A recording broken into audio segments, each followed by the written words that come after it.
मेरठ से इस वक्त की बड़ी खबर, गैंगस्टर अनिल दुजाना ढेर हो गया है। ये बड़ी खबर इस वक्त की मेरठ से हम आपको बता रहे हैं, गैंगस्टर अनिल ढेर हो चुका है। ये बड़ी खबर इस वक्त की हम आपको बता रहे हैं।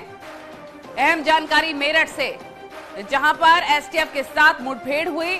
लगातार जोर आजमाइश इस गैंगस्टर के द्वारा की गई कि कैसे भागा जा सके, लेकिन ढेर कर दिया है पुलिस ने। एसटीएफ के साथ मेरठ में मुठभेड़ में इसे ढेर किया गया है। ये बड़ी खबर इस वक्त की।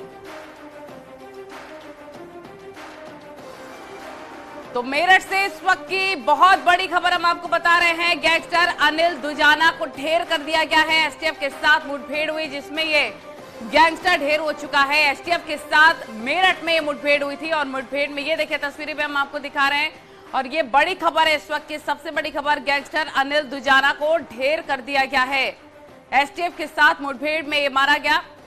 और साथ ही आपको बता दें, ऋषभ मणि हमारे सहयोगी तमाम जानकारी के साथ। ऋषभ, क्या अपडेट? ढेर हो गया है। मेरठ से बड़ी खबर मिल रही है कि एसटीएफ के साथ मुठभेड़ में अनिल गैंगस्टर को ढेर कर दिया गया है। हाँ, अनिल दुजाना पश्चिमी उत्तर प्रदेश का एक बड़ा बदमाश था। एक समय था सुंदर भाटी अनिल दुजाना गैंग में लगातार कई बार गैंगवार हुआ करती थी, लेकिन एसटीएफ को आज एक बड़ी सफलता मिली है जब एसटीएफ ने अनिल दुजाना को मार गिराया है। हालांकि अभी इस बात की पुष्टि नहीं हो पा रही है कि वो कितने का इनामी था, लेकिन सोर्सेज बता रहे हैं कि वो 50,000 रुपए का इनामी था। एसटीएफ काफी दिनों से इसके पीछे पड़ी हुई थी, लेकिन आज एसटीएफ को एक बड़ी सफलता मिली है। और ये पहले भी चर्चा में आ चुका है जब इसने जिला अदालत परिसर में ही अपनी मंगनी कर ली थी। मूल रूप से ये गौतम बुद्ध का रहने वाला था अनिल दुजाना, जिसका नाम अनिल नागर भी था, लेकिन अपराध की दुनिया में उसको अनिल दुजाना के नाम से जाना जाता था। और जब ये जेल में बंद था, इसने कोर्ट की इजाजत से कोर्ट में ही एक बार मंगनी की थी। ये बात करीब 2019 की है। उस वक्त भी अनिल दुजाना चर्चा में आया था। तो आप ये मान के चलिए एक बहुत बड़ी सफलता मिली है यूपी एसटीएफ को, जब 90 के दशक में गैंगवार शुरू हो गया था सुंदर भाटी और अनिल दुजाना के गैंग में। और इस स्क्रैप से लेके सरिया, पार्किंग और ऐसे तमाम ठेकों को लेकर ये विवाद इन लोगों, बिल्कुल 18 मर्डर, रंगदारी और लूटपाट, जमीन को हड़पाने का इस पर आरोप लगा है। मेनका हमारी सहयोगी न्यूज रूम से हमारे साथ लाइव जुड़ गए। मेनका, पश्चिमी उत्तर प्रदेश का सबसे बड़ा गैंगस्टर, उसे ढेर कर दिया गया है। बिल्कुल, अनिल दुजाना ढेर कर दिया गया। वाकई एक बड़ी कामयाबी कह सकते हैं इसे, क्योंकि इस पर एक दो नहीं बल्कि 62 से ज्यादा मुकदमे दर्ज थे।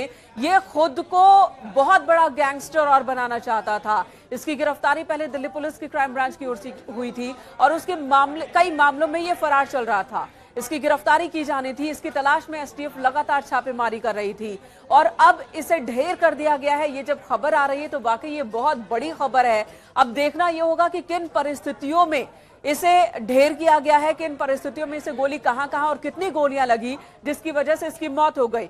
ऋषभ भी इस वक्त हमारे साथ जुड़े हुए। ऋषभ, आपसे जानना चाहेंगे, अनिल दुजाना एक बहुत बड़ा सिरदर्द बना हुआ था। इससे पहले कई बार वो जेल गया, जेल के अंदर से भी अपनी बातों को मनवाने में कामयाब रहता था, बाहर आ जाता था और फरार भी हो गया। अब जबकि ये ढेर कर दिया गया है तो ये खबर मिल रही है क्या कि इसकी लोकेशन का पता है एसटीएफ को कैसे लगा था, एसटीएफ कब से इसके पीछे पड़ी थी और क्यों आखिर इसे जिंदा क्यों नहीं पकड़ा जा सका?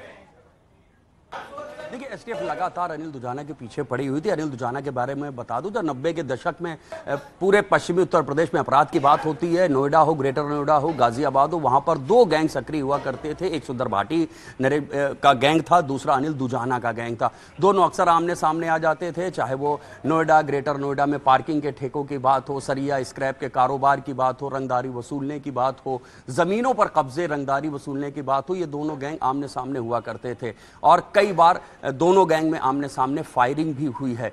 बीते कई दिनों से एसटीएफ पीछे लगी हुई थी अनिल दुजाना के पीछे और आज सूचना उसके मेरठ में होने की मिली थी, जिसके बाद एसटीएफ ने घेराबंदी की है। आपके पास लौटूंगे। मेरठ से निखिल हमारे सहयोगी तमाम जानकारी के साथ हमारे साथ जुड़ गए हैं। कहां से इनपुट मिले थे निखिल, क्या जानकारी?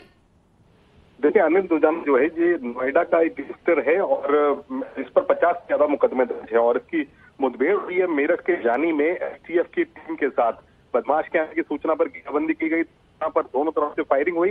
एसटीएफ टीम ने अनिल दुजाना को गोलियां मारी हैं और अभी उसको अस्पताल ले जा रहे हैं। अब डॉक्टर डिसाइड करेगा कि अनिल दुजाना किस स्थिति में है। और मैं आपको बता दूं कि ये मेरठ जानी में मुठभेड़ हुई है और जिस तरीके से मुठभेड़ हुई है, बदमाश की घेराबंदी पहले की गई और उसके बाद जब बदमाश घिर गया और उसने पुलिस पार्टी पर फायरिंग करना शुरू कर दिया तो फिर वहां मुठभेड़ हुई और उसी दौरान उसको कई गोलियां लगी है। बताया जा रहा है कि ग्रेटर नोएडा का ये कुख्यात अपराधी है, गैंगस्टर का मुजरिम है और इस पर 50 से ज्यादा आपराधिक मुकदमे दर्ज है। पहले जेल जा चुका है, लेकिन अब यहाँ पर इसके आने की सूचना की, बड़ी वारदात को अंजाम देने की जानकारी एसटीएफ को लगातार मिल रही थी और ऐसे में इसके साथ मुठभेड़ हो गई है।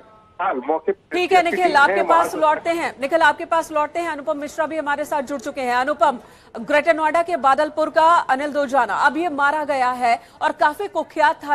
ये उस गांव से आता है जिस बात का जिक्र ये बार बार करता था, जहां से गैंगस्टर ने इंदिरा गांधी, पूर्व प्रधानमंत्री, उनको भी धमकी दी थी। इस बात का जिक्र ये करता रहता था और अब ये खुद मारा गया है। मेरठ में इसका एनकाउंटर हुआ। बताइए ये कितनी बड़ी कामयाबी है पुलिस के लिए, खासकर पश्चिमी उत्तर प्रदेश के लिए। बिल्कुल साहिब,